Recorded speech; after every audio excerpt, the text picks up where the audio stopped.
practice is done for today on Wednesday. Haley Sutton, happy to be joined by Bryant B-Mac McFadden. B-Mac, the message all day I feel like that we got was that things feel different out here at training camp, and we both had a chance to catch up with players, but you've had a chance to now see this team practice. What were your takeaways from camp today?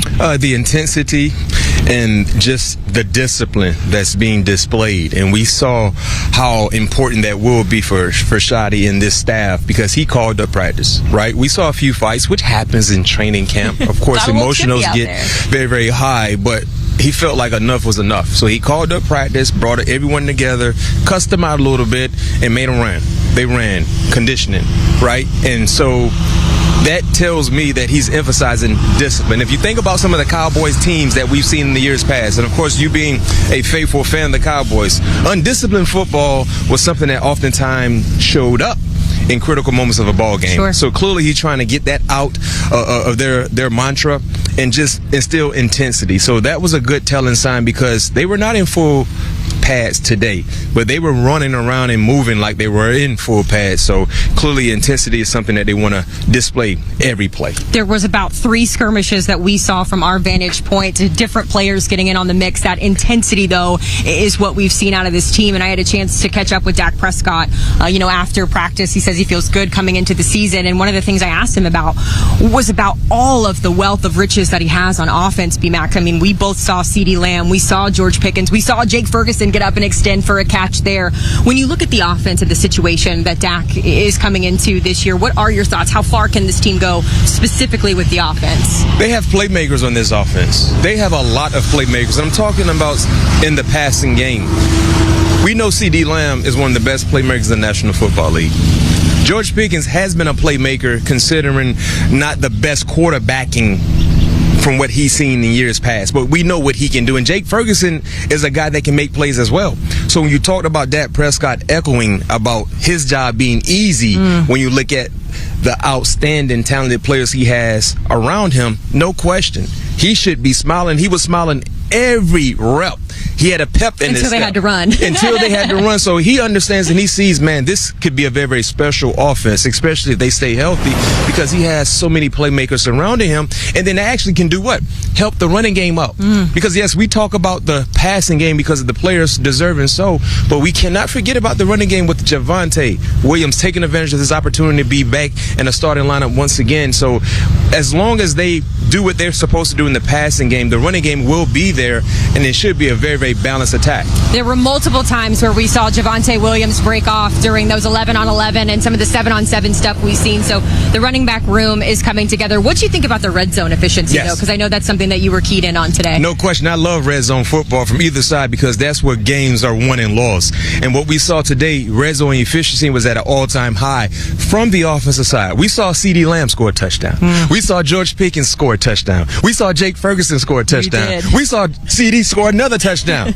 So the abundance of riches that you mentioned showed up. And that's what you want to see if you're Cowboy fans. You want to see these guys show up in moments like red zone opportunities and moments like third down opportunities. And today, unfortunately, as a former defender, the offense won the day in the red zone.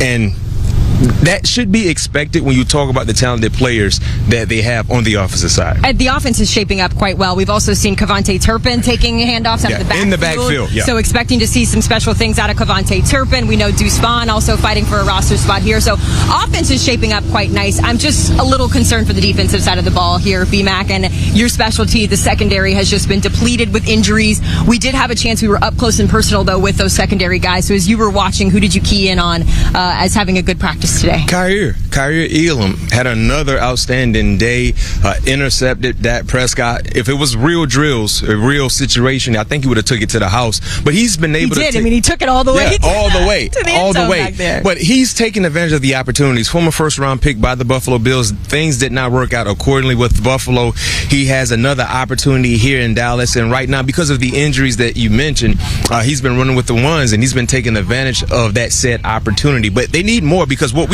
I saw today in the red zone, lack of communication led to the opportunities for the offense to score touchdowns that I mentioned earlier. You have to find a way to tune those things up, and I think they will, especially when they get the full deck of cards in place. Right now, they're not working with a full deck of cards. You talk about some of the secondary guys that are missing because of injury. Don't forget about Michael Parsons. He wasn't participating today, but he was on the sideline very, very much in tune and involved. But those are expected issues when you have new faces and new places, especially when you're playing against an experienced group of guys on the offensive side that they face off against today and they face off against every day out here in training camp. It's going to get interesting. We've got that season opener coming against Philly. I don't want to give too much away, but as we wrap up this conversation, B-Mac, you had a chance to talk to Osa Odighizuwa. You asked him about that game, and he was very clear that they are focused and ready up for that game. But what'd you take away from your conversation with Osa? Man, he's fired up. And one thing I can say, he's loving this new coaching staff. Yeah. You know, I talked about Shadi. He emphasized the discipline. That's something they're echoing day in and day out. Be disciplined in between the lines. He talked about Matt Eberflus, the attacking mentality that he has instilled into their new scheme defensively, which actually helps Osa being able to penetrate, be disruptive and try to get pressure on opposing quarterbacks, and not to mention be a catalyst for the defensive line. So he's excited and he's fired up, and we all fired up as well, because right now we're at the end of July. Before you know it, that Thursday night in September will be here, and guess what? We all will be doing the same thing, getting ready to watch the Dallas Cowboys take on the Philadelphia Eagles, and we got a chance to see them prep for the Eagles today, and it was a pretty good day. You were on HQ with me when you spoke that game into existence, Eagles Cowboys, and it is coming, and it is coming quicker than I think I am ready for as a fan. But guys, after seeing this team practice today, I'm feeling pretty good. That's all I'm going to say. For BMAC, I'm Haley Sutton. We'll send it back to you guys in the studio. Thank you very much. Taking a look at the Cowboys schedule. Well, it all kicks off week 1 against not only their rivals, but the defending Super Bowl champs, the Eagles, on Thursday Night Football. The Cowboys looking to improve on their 7-10 record last season. Continues today in Oxnard, California with the Dallas Cowboys. That guy right there, Dak Prescott, hoping for a much improved season than last year. Last year, he was injured in week 9 against the Falcons, suffered a partially torn hamstring, was ruled out the remainder of the season. Dak Prescott entering his 10th season with the Cowboys. Keep in mind, the Cowboys have not made it past the divisional round of the playoffs in 30 years. Here's more of Dak Prescott with our Haley Sutton. I'm standing next to a gentleman who needs no introduction. We've got the quarterback of the Dallas Cowboys, Dak Prescott. Dak, the vibes feel different than the last time I was out here, which was back in 2023. Does it feel that way for you too? Just good energy, good situation for you right now? Yeah, most definitely. I think it starts with the head coach. Shadi's doing a great job. First-year head coach, making sure that he's getting the guys, having the energy, the music. Guys are coming out here prepared. We got a young team. If you just watch practice, to your point, it stands out. It jumps out. Guys are flying around. We love competing. It's the main theme of our program. And so every day we're just going to keep pushing that line. Talk to me about your relationship with Brian Schottenheimer, because you shared a little bit with us earlier today about one of the things he's enjoyed is that post-practice conversation and relationship that he's developed. What has that been like for you? Yeah, I mean, it's obviously we're getting to know each other even more. He's been on the staff and been a part of the offense as the coordinator, but now being the play caller, understanding what I really like or the nuances of it or just some of the ways to change up the tempo. Every practice is a way for us to get out there and I guess you can say walk through it, and get a first little rough draft of it, and then we can come back, talk about it again, and each day we're taking another step and we're getting better, and I appreciate him so much. Let's talk about this offense that you've got working for you right now. You got 2 weapons for sure as your wide receivers, CeeDee Lamb and George Pickens. You've got a newly extended Jake Ferguson. The running back group is coming together. What excites you about what this offense looks like? You just said it. You just named a lot of players that make my job easy. I can just get them the ball, allow them to go be their best. I'm excited for Jake, getting his extension, adding a guy like George, who's such a big-time playmaker, being able to push the ball down the field to him, and then CeeDee, he's just always open, so just create more ways to get him, and you still can't forget about guys like Turb, Jalen Tober, sure. Jalen Brooks, and so we got a full group of guys who are ready to make a difference, and super excited for them. You've got like 3 Jalens, you've got 3 Tylers, yeah, there's seriously. a lot of repetition.